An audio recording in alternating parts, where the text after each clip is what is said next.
Assalamualaikum warahmatullahi wabarakatuh.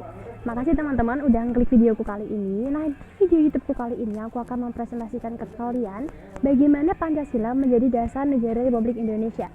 Nah, sebelum aku mulai, boleh dong aku presentasi dulu. Nama aku Trisna Sari Prinani Tias dan aku dari Universitas Negeri Semarang. Next ke story selanjutnya, yaitu tentang menelusuri konsep negara, tujuan negara, dan urgensi dasar negara. Sebelum aku mulai, aku mau tanya dulu ke kalian. Apakah kalian tahu apa dari Homo fiber atau makhluk yang menggunakan teknologi? Terus ada juga Homo socius, makhluk bermasyarakat, dan Homo economicus atau makhluk ekonomi. Dan ada juga istilah yaitu zen politikon atau makhluk politik. Predikat-predikat ini mengisyaratkan bahwa interaksi antara manusia dapat dimotivasi oleh sudut pandang, kebutuhan, ataupun kepentingan masing-masing. Akibatnya pergaulan manusia dapat bersamaan, berbeda, ataupun bertentangan satu sama lain. Bahkan, meminjam dalam istilah Thomas Hobbes, manusia yang satu dapat menjadi serigala bagi manusia yang lainnya. Oleh karena itu, agar tercipta kondisi harmonis dan tertib dalam memenuhi kebutuhannya, dalam memperjuangkan kesejahteraan, manusia membutuhkan suatu negara. Nah, sekarang kalian paham kan apa yang aku maksud dari storyku yang kedua itu. Next ke slide selanjutnya, yaitu tentang kalian tahu nggak apa arti dari negara? Nah, negara adalah suatu organisasi kekuasaan yang berdaulat dengan tata pemerintahan melaksanakan tata tertib atas suatu umat di suatu daerah tertentu. Menurut Diponolo, menyimpulkan 3 unsur yang menjadi syarat mutlak adanya negara, yaitu unsur tempat, daerah, wilayah, atau teritorial. Terus ada juga unsur masyarakat atau bangsa, dan yang terakhir yaitu unsur organisasi atau tata kerjasama atau disebut juga tata pemerintahan. Nah, aku tahu pasti kalian udah kepo sama pengertian dari para ahli-ahli kita. Ini ada 3 contoh, yaitu ada dari Aristoteles, terus ada dari Jean Bodin, terus yang ketiga ada Hugo de Groot, yaitu atau yang bisa kita sebut dengan Grotius. Yang pertama dari Aristoteles, pengertian negara adalah persekutuan daripada keluarga dan desa guna memperoleh hidup yang sebaik-baiknya. Selanjutnya yang kedua ada dari Jean Bodin, yaitu negara adalah suatu persekutuan daripada keluarga-keluarga dengan segala kepentingannya yang dipimpin oleh akal dari suatu kuasa yang berdaulat. Dan yang ketiga yaitu yang Grotius, negara merupakan suatu persekutuan yang sempurna daripada orang-orang yang merdeka untuk memperoleh perlindungan hukum. Nah, jadi konsep negara republik sejalan dengan sila kedua dan keempat Pancasila, yaitu negara hukum yang demokratis. Demikian pula dalam pasal 1 ayat 2 Undang-Undang Dasar Negara Republik Indonesia tahun 1945, kedaulatan berada di tangan rakyat dan dilaksanakan menurut Undang-Undang Dasar. Prinsip tersebut mencerminkan bahwa negara Indonesia sejalan dengan sila kedua Pancasila. Hal tersebut ditegaskan oleh Atmojo bahwa konsep negara hukum Indonesia merupakan perpaduan 3 unsur, yaitu Pancasila, hukum nasional, dan juga tujuan negara. Nah, mari kita ngomongin tentang sub baru, yaitu menelusuri konsep dan tujuan negara. Sebelum aku jelasin antara kedua dari contohnya, aku bakal ngasih beberapa pengertian dari tujuan negara itu sendiri. Jadi suatu bangsa mendirikan negara itu pasti ada tujuan dong untuk apa itu didirikan. Tujuan dari negara yang ingin dicapai oleh setiap orang itu sama, yaitu kesejahteraan dan kebahagiaan. Tetapi cara yang ditempuh untuk mencapai tujuan tersebut itu beda-beda, bahkan terkadang saling bertentangan. Jalan yang ditempuh untuk mewujudkan tujuan tersebut, kalau disederhanakan itu ada 2 golongan atau 2 aliran, yaitu aliran liberal individualis dan yang kedua ada aliran kolektivis atau sosialis. Yang aliran pertama yaitu aliran liberal individualis, yaitu aliran ini berpendapat bahwa kesejahteraan dan kebahagiaan harus dicapai dengan politik dan sistem ekonomi liberal sesuai persaingan bebas. Yang kedua itu ada aliran kolektivis atau sosialis. Aliran ini berpandangan bahwa kesejahteraan dan kebahagiaan manusia hanya dapat diwujudkan melalui politik dan sistem ekonomi terpimpin atau totaliter. Nah, kita lanjut ke slide selanjutnya, yaitu tentang tujuan negara Republik Indonesia. Kalian pasti ada yang udah pernah belajar tentang tujuan negara ini. Jadi aku mau kasih beberapa contohnya. Jadi tujuan negara itu bila disederhanakan itu dapat dibagi jadi 2, yaitu mewujudkan kesejahteraan umum dan menjamin keamanan seluruh bangsa dan seluruh wilayah negara. Oleh karena itu, pendekatan dalam mewujudkan tujuan negara dapat dilakukan dengan dua pendekatan, yaitu pendekatan kesejahteraan dan juga pendekatan keamanan. Next, di poin yang penting yaitu kita akan membahas tentang dasar negara dan norma dasar, yaitu dengan berjudul menelusuri konsep dan urgensi dasar negara. Nah, aku bakal jelasin satu persatu, yaitu mulai dari dasar negara dulu. Secara terminologis atau yang kita sebut dengan secara istilah, dasar negara dapat diartikan sebagai landasan dan sumber dalam membentuk atau menyelenggarakan negara. Dasar negara juga dapat diartikan sebagai sumber dari segala sumber hukum negara, dan juga secara teoretik istilah dasar negara mengacu kepada pendapat Hans Kelsen disebut basic form the quantum. Yang selanjutnya yaitu dari norma dasar. Norma dasar ini merupakan norma tertinggi yang mendasari kesatuan sistem norma dalam masyarakat yang teratur termasuk di dalam negara yang sifatnya tidak berubah. Dengan demikian, kedudukan dasar negara berbeda dengan kedudukan peraturan perundang-undangan karena dasar negara merupakan sumber dari peraturan perundang-undangan. Implikasi dari kedudukan dasar negara, maka dasar negara bersifat permanen, sementara peraturan perundang-undangan bersifat fleksibel. Dalam arti dapat diubah sesuai dengan tuntutan zaman. Mari kita masuk ke bab selanjutnya, yaitu tentang alasan diperlukannya kajian Pancasila sebagai dasar negara. Next, Pancasila merupakan pandangan hidup dan kepribadian bangsa yang nilai-nilainya bersifat nasional yang mendasari kebudayaan bangsa. Maka nilai tersebut merupakan perwujudan dari aspirasi atau cita-cita hidup bangsa. Dengan Pancasila, perpecahan bangsa Indonesia akan mudah dihindari karena pandangan Pancasila bertumbuh pada pola hidup yang berdasarkan keseimbangan, keselarasan, dan keserasian. Sehingga perbedaan apapun yang ada dapat dibina menjadi satu pola kehidupan yang dinamis, penuh dengan keanekaragaman yang berada dalam satu keseragaman yang kokoh. Ini diucapkan oleh tokoh Mu'azzin tahun 1992. Next, mari kita masuk ke bab baru atau ke subbab yang baru, yaitu tentang menggali sumber yuridis, historis, sosiologis, dan politik tentang Pancasila sebagai dasar negara. Nah, di slide yang kali ini kalian wajib banget dengerin secara detail karena ini mungkin lebih rumit daripada yang lainnya. Jadi yang pertama itu tentang sumber yuridis Pancasila sebagai dasar negara. Secara yuridis ketatanegaraan, Pancasila merupakan dasar negara Republik Indonesia sebagaimana terdapat pada pembukaan Undang-Undang Dasar Negara Republik Indonesia tahun 1945 yang kelahirannya ditempa dalam proses kebangsaan Indonesia. Melalui Undang-Undang Dasar Negara Republik Indonesia tahun 1945 sebagai payung hukum, Pancasila perlu diaktualisasikan agar dalam praktik demokrasinya tidak kehilangan arah dan dapat merendam konflik hingga menjadi sesuatu yang lebih produktif. Pimpinan MPR dan tim kerja sosialisasi MPR periode 2009 sampai 2014. Selanjutnya tentang sumber historis Pancasila sebagai dasar negara. Nah, untuk historis ini pastinya kalian tahu dong apa artinya dari historis atau histori, itu juga bisa disebut dengan sejarah. Jadi di bab yang ini itu melekat kental dengan sejarah-sejarah Indonesia atau yang terjadi pada tempo dulu, yaitu mulai dari artinya dulu. Pancasila sebagai dasar negara yang sering juga disebut sebagai filosofi atau dasar dari negara atau yang kita sebut juga ideologi negara. Dalam hal tersebut, Pancasila digunakan sebagai dasar mengatur pemerintahan negara. Atau dengan kata lain, Pancasila digunakan sebagai dasar untuk mengatur penyelenggaraan negara. Ini ditulis menurut Darmo Diharjo tahun 1991. Dengan demikian, jelas kedudukan Pancasila itu sebagai dasar negara. Pancasila sebagai dasar negara dibentuk setelah menyerap berbagai pandangan yang berkembang secara demokratis dari para anggota BPUPKI dan PPKI sebagai representasi bangsa Indonesia. Selanjutnya, penjelajahan historis diketahui bahwa Pancasila yang berlaku sekarang merupakan hasil kerjasama dari berbagai aliran politik yang ada di BPUPKI, yang kemudian disempurnakan dan disahkan oleh PPKI pada saat negara didirikan. Lebih lanjut, Ahmad Mahfud MD menyatakan bahwa ia bukan hasil karya Muhyiddin ataupun Soekarno saja, melainkan hasil karya bersama sehingga tampil dalam bentuk isi dan filosofinya yang utuh seperti sekarang.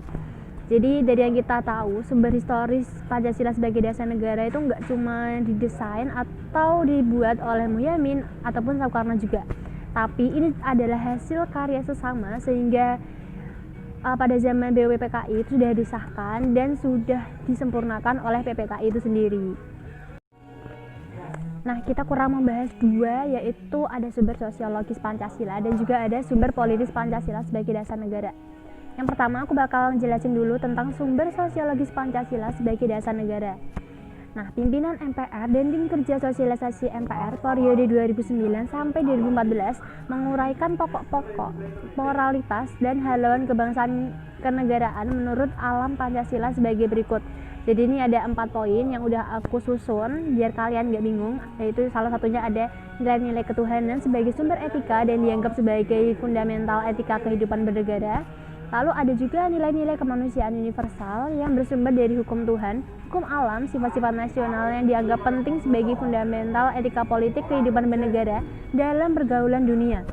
Yang ketiga, ada nilai-nilai etis kemanusiaan harus mengakar kuat dalam lingkungan pergaulan kebangsaan yang lebih dekat sebelum menjangkau pergaulan dunia yang lebih jauh. Yang selanjutnya yaitu ada nilai ketuhanan, nilai kemanusiaan, dan juga nilai serta cita-cita kebangsaan itu dapat dalam aktualisasinya harus menjunjung tinggi kedaulatan rakyat yang dipimpin oleh hikmat kebijaksanaan.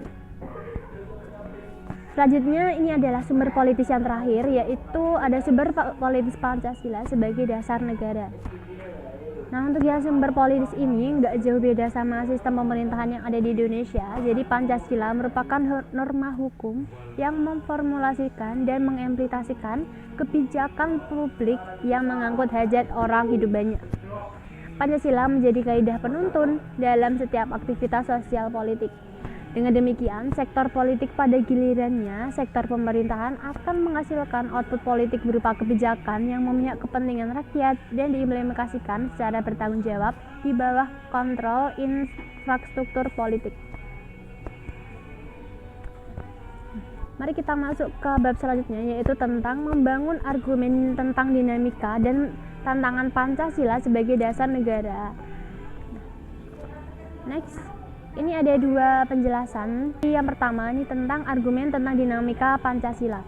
Pada tahun 2004 sampai sekarang berkembang gerakan para akademisi dan pemerhati serta pencinta Pancasila yang kembali menyuarakan Pancasila sebagai dasar negara melalui berbagai kegiatan seminar dan kongres juga.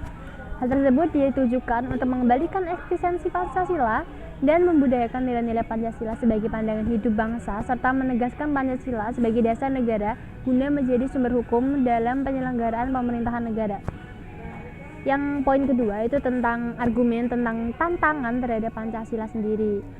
Nah, ini mungkin kalian bakal tahu karena sering banget terjadi di sekitar kita. Yaitu pada era globalisasi dewasa ini, banyak hal yang akan merusak mental dan nilai-nilai moral Pancasila menjadi kebanggaan bangsa negara Indonesia. Dengan demikian, Indonesia perlu waspada dan berupaya agar ketahanan mental ideologi bangsa Indonesia yang tidak tergerus. Pancasila harus senantiasa menjadi benteng moral dalam menjawab tantangan-tantangan terhadap unsur-unsur kehidupan bernegara, yaitu ada sosial, politik, ekonomi, budaya, dan serta agama. Tantangan yang muncul antara lain berasal dari derasnya arus paham-paham berstandar pada otoritas materi seperti liberalisme, kapitalisme, dan juga komunisme.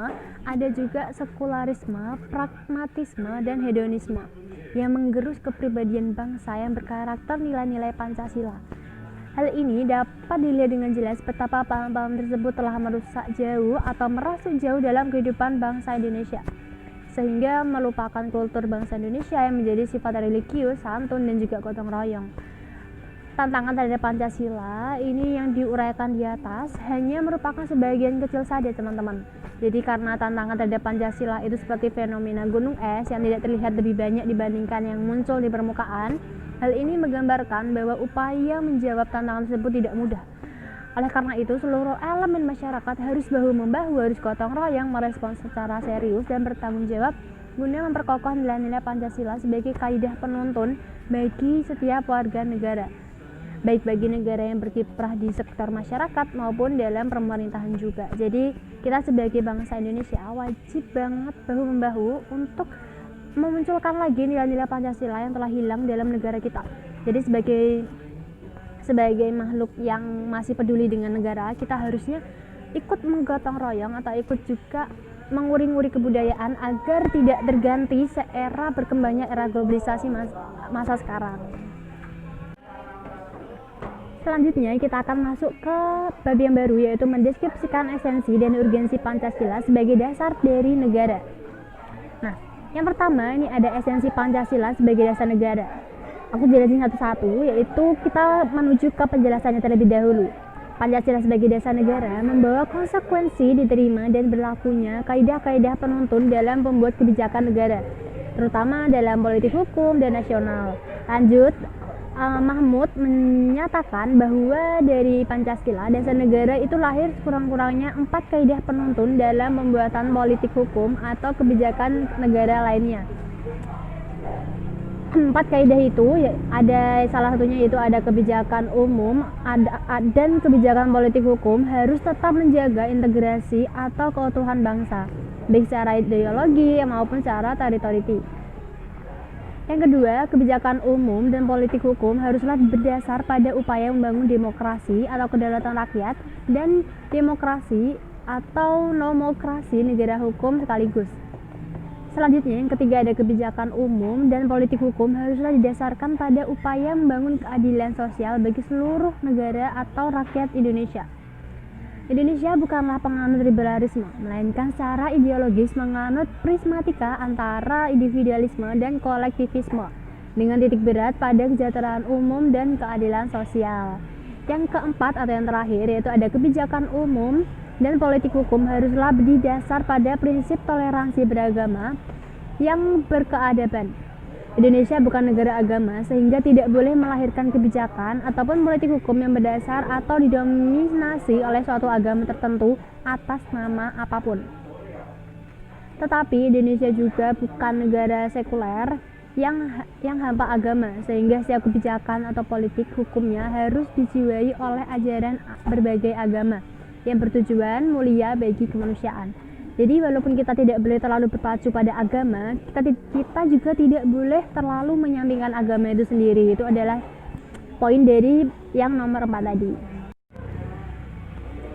Poin yang kedua atau yang B yaitu ada urgensi Pancasila sebagai dasar negara.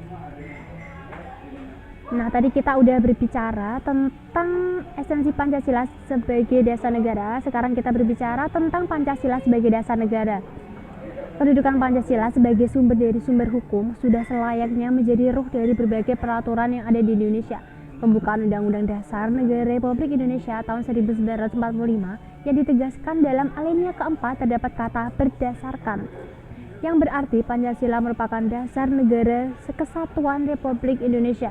Pancasila sebagai dasar negara mengandung makna bahwa nilai-nilai Pancasila harus menjadi landasan dan pedoman dalam membentuk dan menyelenggarakan negara, termasuk menjadi sumber dan pedoman dalam pembentukan peraturan perundang-undangan. Hal ini berarti perilaku para penyelenggara negara dalam pelaksanaan penyelenggaraan pemerintahan negara harus sesuai dengan undang-undang yang mencerminkan nilai-nilai Pancasila.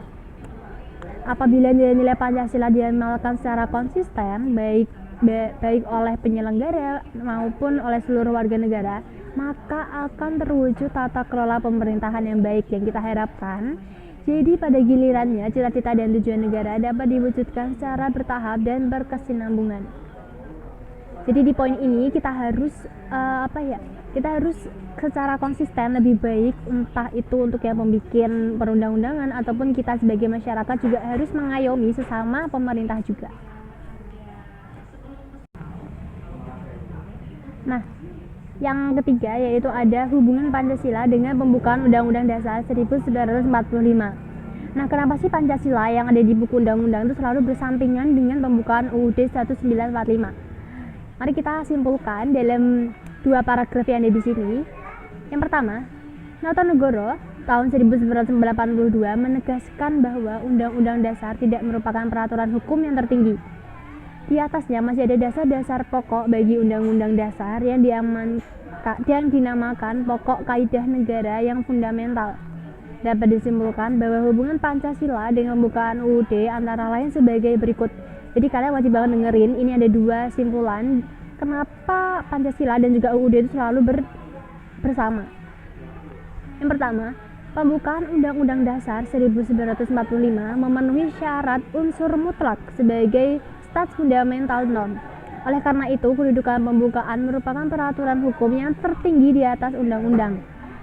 Nah, implikasinya semua peraturan undang-undang dimulai harus dari pasal-pasal dalam UUD 45 sampai dengan peraturan daerah. Harus sesuai dengan pembukaan Undang-Undang Dasar. Itulah sebabnya kenapa pembukaan UUD itu di atas dari Pancasila itu sendiri. Yang kedua, Pancasila merupakan asas kerohanian dan dari pembukaan UUD 1945 sebagai stats fundamental norm. Secara ilmiah atau akademis, pembukaan UUD 1945 sebagai stats fundamental norm mempunyai hakikat kedudukan yang tetap, kuat, dan tidak berubah bagi negara yang dibentuk. Dengan perkataan lain, jalan hukum tidak lagi dapat diubah. Jadi begitulah kenapa Pancasila dan juga pembukaan UUD itu sama baiknya, sama bagusnya, namun pembukaan UUD itu lebih tinggi daripada Pancasila itu sendiri. Nah, ini adalah part terakhir dari presentasiku. Jadi kalian wajib banget dengerin karena di sini ada berbagai bidang atau implementasi Pancasila dalam perumusan kebijakan. Jadi nanti aku bakal jelasin ada sekitar 3 ataupun 4 bidang. Jadi yang pertama ini ada bidang politik. Pernahkah kalian bahwa lihat terdapat rukun warga di tempat tinggal kalian? Apa yang biasanya terjadi dalam rapat tersebut? Pasti kamu melihat sekumpulan orang-orang yang biasanya ada di rapat dan beberapa orang berkumpul membicarakan masalah yang dihadapi di daerahnya atau yang bisa kita sebut dengan istilah musyawarah. Seperti itulah implementasi Pancasila dalam perumusan kebijakan politik terjadi di lingkungan tempat tinggal. Jadi nggak cuma bermusyawarah aja, melainkan gotong royong yang ada di masyarakat itu juga termasuk dalam bidang politik itu sendiri. Masyarakat merumuskan kebijakan bukan dengan suara terbanyak, melainkan saling memberi dan saling menerima argumen dari peserta yang dinamakan musyawarah. Dengan maksud agar tidak terjadi penyalahgunaan kekuasaan oleh siapapun. Dengan demikian, pejabat publik akan terhindar dari perilaku sewenang-wenang dalam merumuskan dan mengimplementasikan kebijakan publik, dan sektor masyarakat akan terhindar dari perbuatan anarkis dalam memperjuangkan haknya. Jadi di bidang politik ini terjadi istilah musyawarah. Namun musyawarah itu sendiri tidak bisa sewenang-wenang oleh orang yang di atas ataupun pihak yang berwenang itu sama sekali tidak boleh ikut campur dalam musyawarah ini sendiri. Jadi harus adil, sama warga itu harus saling bertukar pikiran atau saling menerima argumen. Selanjutnya ini ada yang kedua yaitu di bidang ekonomi. Sebelumnya aku mau tanya ke kalian, pasti di daerah kalian itu ada istilah koperasi ataupun ada istilah kantin yang menjual berbagai macam kebutuhan, ataupun kalian bisa juga nabung di dalam koperasi itu sendiri. Nah, kalau kalian melihat koperasi sebagai badan usaha masih berfungsi untuk meningkatkan kesejahteraan rakyat, apakah kalian tertarik untuk mendirikan atau masuk menjadi anggota koperasi? Memang untuk membentuk badan usaha sistem ekonomi nasional itu bukan hanya koperasi, melainkan juga ada bentuk badan usaha milik perseorangan atau swasta dan badan usaha milik negara itu sendiri. Ketiga bentuk badan usaha tersebut diakui keberadaannya bahkan menempati posisi yang sama pentingnya dalam meningkatkan ekonomi nasional dan juga meningkatkan kesejahteraan rakyat. Badan usaha milik negara juga menempati posisi yang strategis dalam meningkatkan ekonomi nasional dan meningkatkan kesejahteraan rakyat. Selain itu, mengacu kepada ketentuan dalam pasal 34 ayat 1, ayat 2 dan juga ayat 3 dan ayat 4 Undang-Undang 1945, negara Indonesia berkewajiban mengembangkan sistem jaminan sosial, memperdayakan masyarakat yang lemah dan juga ikut serta memelihara kelompok marginal, khususnya fakir miskin dan juga anak terlantar. Lalu yang ketiga ini ada bidang sosial dan juga bidang budaya. Nah, apa kalian tahu pernah atau tidak menyapu halaman rumah menggunakan 1 lidi? Bagaimana kalau lidi itu banyak, kemudian diikat dalam 1 ikatan? Bagaimana hasilnya? Apakah cepat? tepat dalam lidi satu ataupun lidi yang bersama-sama. Pastinya tanpa aku jelasin, kalian pasti punya lidi yang bentuknya itu banyak sekali ataupun nggak cuma satu lidi aja. Jadi pernyataan di atas merupakan dasar berpijak masyarakat yang dibangun dengan nilai persatuan dan juga kesatuan. Bahkan kemerdekaan Indonesia terwujud karena adanya persatuan dan kesatuan bangsa. Hal tersebut mengisyaratkan kepada segenap komponen bangsa agar berpikir konstruktif, yaitu memandang kebinekaan masyarakat sebagai kekuatan, bukan kelemahan, apalagi dianggap sebagai faktor disintegratif, tanpa melihatkan kewaspadaan upaya pecah belah dari pihak asing. Nah, terdapat hubungan yang saling mempengaruhi antara masyarakat dan kebudayaannya pada suatu pihak dan negara dengan sistem keanekaragaman pada pihak lain. Apabila kebudayaan masyarakat dan sistem kenegaraannya diwarnai oleh jiwa yang sama, maka masyarakat dan negara itu dapat hidup dengan jaya dan bahagia. Akan tetapi apabila antara kedua unsur itu ada perbedaan, bahkan mungkin pertengkaran antara keduanya, pasti saling menderita frustasi dan rasa tegang. Itulah mengapa kalau kita harus bersyukur bahwa di negara Indonesia walaupun banyak sekali perbedaan, kita tetap berusaha supaya menghargai dan juga saling menguatkan satu sama lain. Dengan demikian, semua kebijakan sosial budaya yang harus dikembangkan dalam kehidupan masyarakat berbangsa dan bernegara Indonesia harus menekankan rasa kebersamaan dan semangat gotong royong. Karena gotong royong merupakan kepribadian bangsa Indonesia yang konstruktif, sehingga budaya tersebut harus dikembangkan dalam konteks kekinian. Selanjutnya ini ada bidang HAMKAM. Bidang HAMKAM itu tentang pertahanan dan keamanan. Wujud keikutsertaan negara dalam bela negara dalam keadaan damai banyak bentuknya. Aplikasi jiwa pengabdian sesuai profesi itu juga termasuk bela negara. Semua profesi merupakan medan juang bagi warga negara dalam bela negara sepanjang dijiwai semangat pengabdian dengan dasar kecintaan terhadap tanah air bangsa Indonesia. Hal ini berarti pahlawan tidak hanya lahir melalui perjuangan fisik dalam peperangan ataupun pembunuhan itu sendiri, namun membela kehormatan bangsa negara itu juga dapat lahir dari segala kegiatan profesional warga negara. Misalnya dalam bidang pendidikan dapat lahir pahlawan pendidikan. Dalam bidang olahraga dikenal dengan istilah pahlawan olahraga. Dengan demikian, bidang ekonomi, teknologi, kedokteran, pertanian, dan juga lain-lain dapat lahir juga pahlawan-pahlawan nasional. Demikian pula halnya dengan membayar pajak.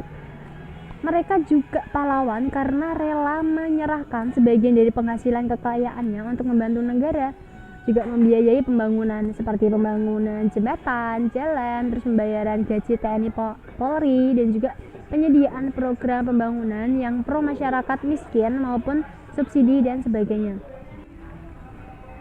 Nah, yang selanjutnya ini ada rangkuman tentang makna dan pentingnya Pancasila sebagai dasar negara. Jadi semua PPT yang telah aku kasih ke kalian tadi, ini ada sedikit rangkuman tentang makna pentingnya Pancasila sebagai dasar dari negara. Jadi, Pancasila sebagai dasar negara berarti setiap sendi-sendi ketatanegaraan pada negara Republik Indonesia harus berlandaskan atau harus sesuai dengan nilai-nilai Pancasila. Hal tersebut bermakna antara lain bahwa Pancasila harus senantiasa menjadi ruh atau spirit menjiwai kegiatan membentuk negara seperti kegiatan mengamandemen UUD dan menjiwai segala urusan penyelenggaraan negara. Urgensi Pancasila sebagai dasar negara yaitu nomor 1, agar para pejabat publik dapat menyelenggarakan negara tidak kehilangan arah. Dan yang kedua, agar partisipasi aktif seluruh warga negara dalam proses pembangunan dalam berbagai bidang kehidupan bangsa dijiwai oleh nilai-nilai Pancasila. Dengan demikian, pada gilirannya nanti cita-cita dan tujuan negara dapat diwujudkan sehingga secara bertahap dapat diwujudkan masyarakat yang makmur dalam keadilan masyarakat yang adil dalam kemakmuran. Nah, sekian presentasi dari aku. Udah lama banget kita kita melihat presentasi yang sangat aku usahakan. Jadi jika ada pertanyaan ataupun mau koreksi ataupun saran, kalian boleh tulis di kolom pertanyaan yang ada di bawah YouTube. Jangan lupa di like dan juga di subscribe. Terima kasih untuk Pak Iwan karena sudah membimbing dalam mata kuliah Pancasila ini. Jadi Saya harap semoga nilai dari pendidikan akhir atau nilai dari UAS ini dapat berjalan dengan semestinya. Jadi sekian dari saya, kurang lebihnya mohon maaf. Wassalamualaikum warahmatullahi wabarakatuh.